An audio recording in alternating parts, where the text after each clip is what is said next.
الرجیم بسم اللہ الرحمن الرحیم رب اشرح لی صدری ویسر لی امری واحلل عقدۃ من لسانی یفقہوا قولی یا رب صلی وسلم دائما ابدا علی حبیبک خیر الخلق کلہم۔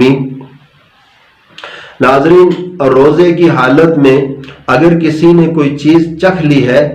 تو آیا اس سے روزہ ٹوٹا یا نہیں ٹوٹا؟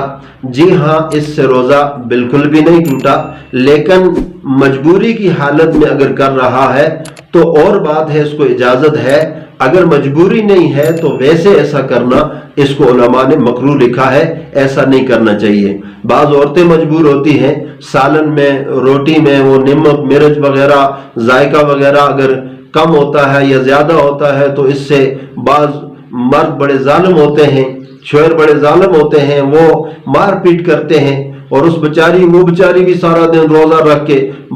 اور دیگر بھی کام کاج کر کے تھکی ہاری وہ بھی ہوتی ہے، اور رات کو پھر خاوند کی وہ باتیں بھی سہنی پڑتی ہیں، اس کی مار بھی سہنی پڑتی ہے، اور اس کا سارا روزہ وہ اس پر نکالتا ہے، سارا نسوار کا جتنا اثر ہوتا ہے اس پر ڈال دیتا ہے، سگریٹ کا جتنا اثر ہوتا ہے اس پر ڈال دیتا ہے، بے دینی کی جو نحوست ہوتی ہے وہ ساری کی ساری اس پہ ڈال دیتا ہے۔ تو ایسی صورت میں وہ عورت مجبور ہوگی، تو لہٰذا اس مجبوری میں اگر وہ ذائقہ چکھنا چاہے نمک کا یا مرچوں کا تو وہ چکھ سکتی ہے، تو لہٰذا اندر نہ اتارے، چکھ کر زبان سے باہر ہی تھوک دے۔ تو یہ مجبوری کی صورت میں کرنا جائز ہوگا، ویسے کرنا مکروہ ہے، ویسے نہ کیا جائے۔ اگر کوئی غلطی سے ہو گیا تو ایسی صورت میں حلق سے اندر نہ اتارے تو روزہ نہیں ٹوٹتا۔ اگر حلق سے اندر اتار دیا، اس نے جان بوجھ کر ایسا کیا، حلق سے اندر اتار دیا، تو پھر اس سے روزہ ٹوٹ جائے گا اور اس سے کفارہ بھی واجب ہوگا۔ غلطی سے ڈالا، پتہ نہیں تھا روزہ ہے، تو ایسی صورت میں اگر اندر اتر بھی گیا تو اس سے روزہ نہیں ٹوٹتا، کیونکہ اس کو روزے کا پتہ ہی نہیں تھا کہ میرا روزہ ہے۔ وہ ویسا ہی ہے جیسا کہ اگر بھول کر کھانے پینے والے کا روزہ نہیں ٹوٹتا تو اس کا بھی اسی طرح نہیں ٹوٹے گا۔ تو لہٰذا چکھنے سے روزہ نہیں ٹوٹتا، چکھنے میں جان بوجھ کر ہوتا ہے تو مجبوری کی حالت میں ہے، تو لہٰذا اندر نہیں اتارنا چاہیے، اس کو باہر ہی تھوک دینا چاہیے۔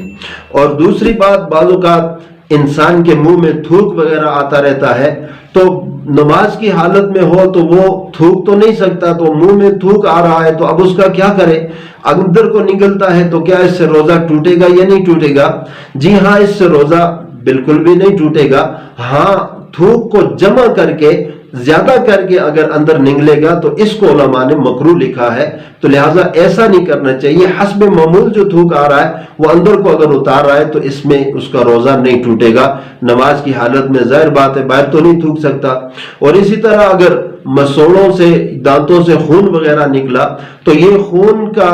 جو اثر ہے وہ اگر تھوک کے ساتھ اندر چلا گیا، حلق میں اتر گیا، اور اس کو محسوس ہو رہا ہے کہ اس کے اندر حلق میں اس خون کا اثر، تو اس سے روزہ ٹوٹ جائے گا، لہٰذا اس کی قضا اس کے ذمہ واجب ہوگی، اس سے روزہ ٹوٹ جائے گا۔ ہاں، اندر نہیں گیا، تھوک باہر سے جو ہے اس نے خون کو صاف کر لیا، تھوک کر اس کو کلی کر کے صاف کر دیا، وہ پانی یا وہ چیز اندر نہیں گئی، خون کے ذرات اثرات وغیرہ، تو لہٰذا اس سے اس کا روزہ بالکل بھی نہیں ٹوٹے گا۔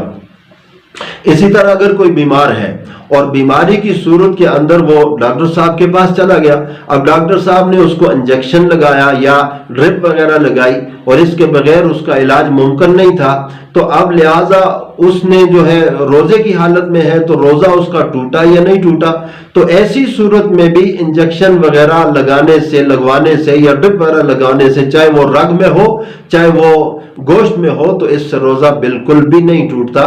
بالکل بھی نہیں ٹوٹتا۔ اس بعض اوقات وہ لوگ بہت ساری غلطی کرتے ہیں اور وہ انجیکشن وغیرہ لگایا، ڈاکٹر صاحب بھی بعض اوقات یہ کہہ دیتے ہیں جی آپ کو روزہ توڑنا پڑے گا کیونکہ ٹیکا لگائیں گے، ڈرپ لگائیں گے، تو بعض اوقات وہ بھی کہہ دیتے ہیں، تو وہ مریض کو اور زیادہ اطمینان ہوتا ہے تو اس سے روزہ ٹوٹتا ہے۔ یا تو وہ بیچارہ روزہ توڑتا ہی نہیں ہے، نہ ڈرپ لگواتا ہے نہ ٹیکا لگواتا ہے، یا پھر وہ اگر لگواتا ہے تو اس صورت میں پھر وہ اس کے بعد کھانا پینا شروع کر دیتا ہے۔ تو یاد رکھیں، آپ کو